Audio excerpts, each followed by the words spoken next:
Depuis plus de 20 ans, placementdirect.fr, spécialiste de l'assurance vie et de l'épargne retraite, vous accompagne vers les meilleurs placements à frais réduits.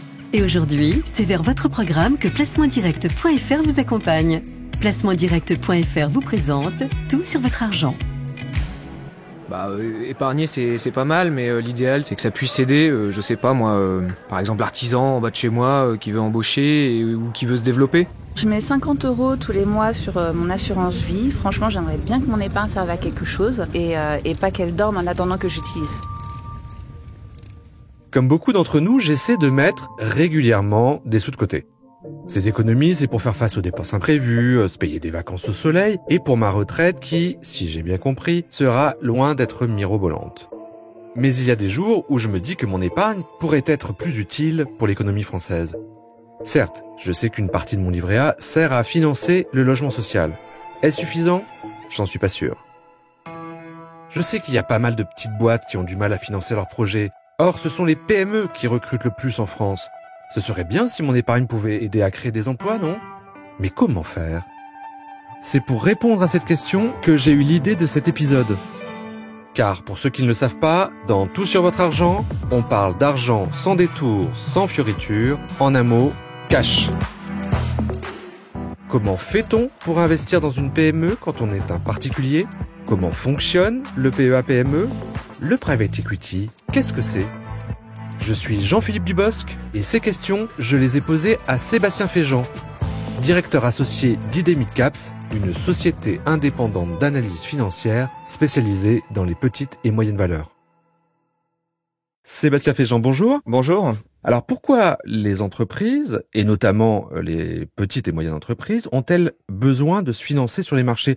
Alors, elles ont surtout besoin de diversifier leurs sources de financement comme tout le monde. Et donc, elles en ont besoin pour se développer, pour recruter, pour innover, pour acheter des concurrents.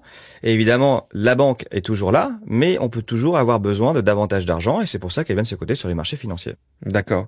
Le problème de financement n'est-il pas plus aigu pour les PME, pour les petites et moyennes entreprises ? Oui, parce que c'est vrai que quand vous êtes Total Énergie, la question du financement n'est pas un sujet. Lorsque vous êtes une petite PME de province et que vous souhaitez acheter votre concurrent, peut-être que votre banquier va vous poser beaucoup de questions avant de vous prêter de l'argent. Alors qu'en allant sur les marchés financiers, en allant voir des investisseurs, vous avez plus de chances de pouvoir financer votre projet. Donc c'est pour ça effectivement que réfléchir à des solutions de financement alternatives peuvent être évidemment des solutions intéressantes à prendre en compte. Alors comment, moi, petit épargnant, je peux investir dans une PME cotée ? Alors, vous avez la possibilité d'aller voir votre banquier, en fait, ou une plateforme en ligne, et donc de pouvoir ouvrir un compte titre ou un PEA, de manière à pouvoir acheter des actions ou investir lors d'opérations d'introduction en bourse. D'accord. Est-ce que c'est différent d'investir dans un grand groupe privé que dans une PME cotée ? En clair, est-ce que c'est les mêmes règles à suivre ? Alors, les règles sont les mêmes.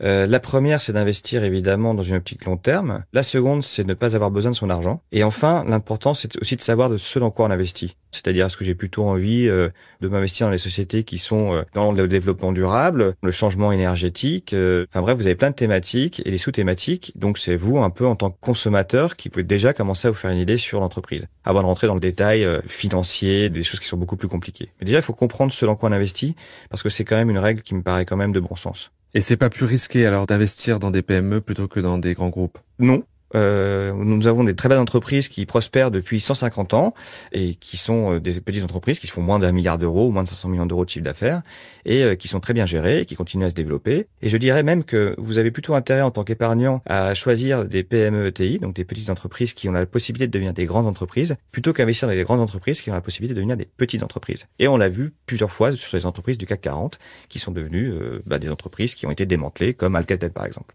Vous avez fait référence tout à l'heure au PEA, le plan d'épargne en action. J'imagine que vous faisiez surtout référence au PEA PME, donc qui est spécialisé dans les petites et moyennes entreprises et dans les entreprises de taille intermédiaire, ce qu'on appelle les ETI. Qu'est-ce que vous pensez de ce PEA PME ?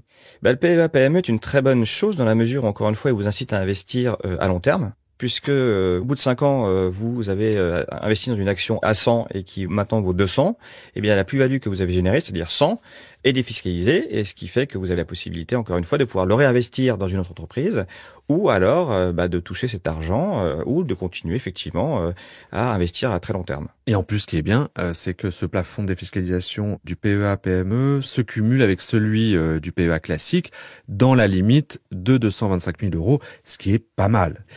Sébastien, si j'ai pas le temps ou si j'ai pas l'envie de suivre la bourse, au lieu d'acheter des actions en direct de PME, est-ce que j'ai pas plutôt intérêt d'acheter des parts de fonds qui sont spécialisés dans les petites et moyennes valeurs ? Oui, parce que le fait de devoir investir en direct, ça nécessite quand même d'avoir une certaine compétence et surtout d'y passer un peu de temps. Il va falloir que vous lisiez la presse spécialisée, que vous vous renseigniez sur les communications que les sociétés font.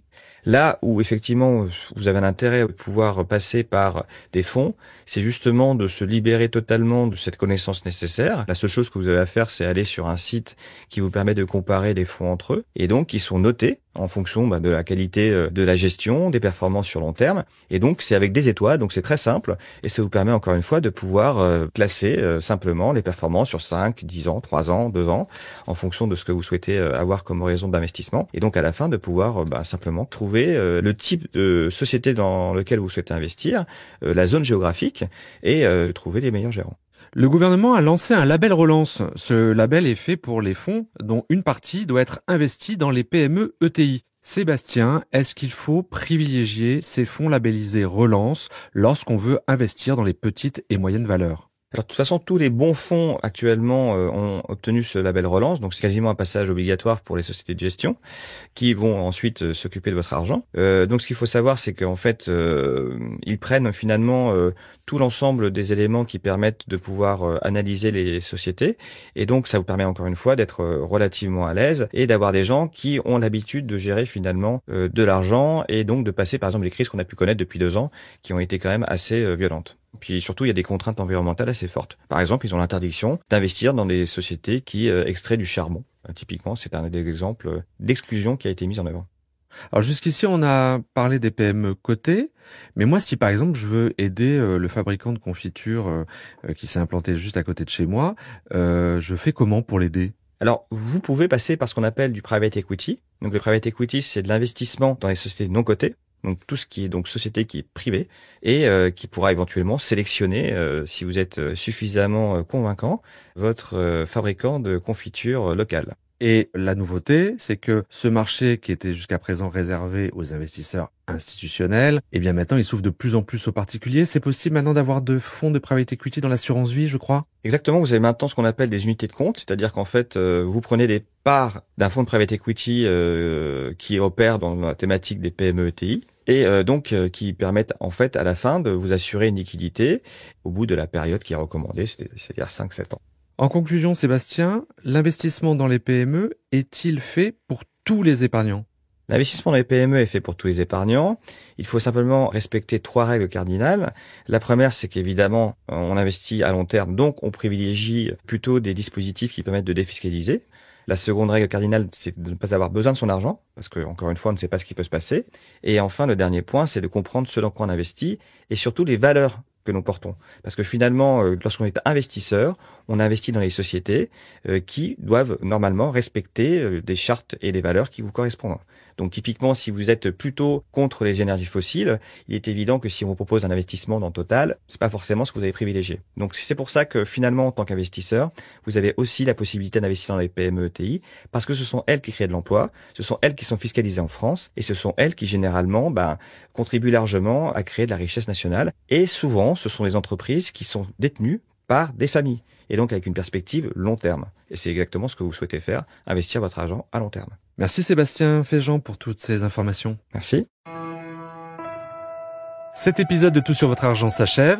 J'espère qu'il vous a permis de comprendre comment votre épargne peut financer les PME. N'hésitez pas à en parler à votre conseiller financier. S'il fait bien son job, il pourra vous aider dans votre quête. Les podcasts Tout sur votre argent sont coproduits par Europe 1 et Tout sur mes finances. Ils sont disponibles sur europe1.fr, toutsurmesfinances.com et sur les meilleures plateformes de streaming et de téléchargement. Je vous invite à nous mettre plein d'étoiles. Merci de parler du podcast autour de vous et sur les réseaux sociaux. Tout sur votre argent, c'est le podcast qui parle de votre argent, cash.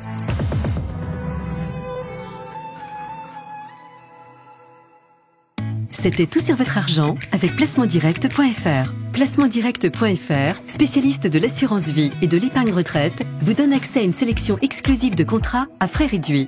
Avec placementdirect.fr, bénéficiez des avantages de l'épargne en ligne. Plus simple, plus rapide et disponible à toute heure. Placementdirect.fr. Depuis plus de 20 ans, nous en faisons toujours plus pour vous permettre d'épargner mieux. Courtier immatriculé à l'Orias sous le numéro 07 004 910.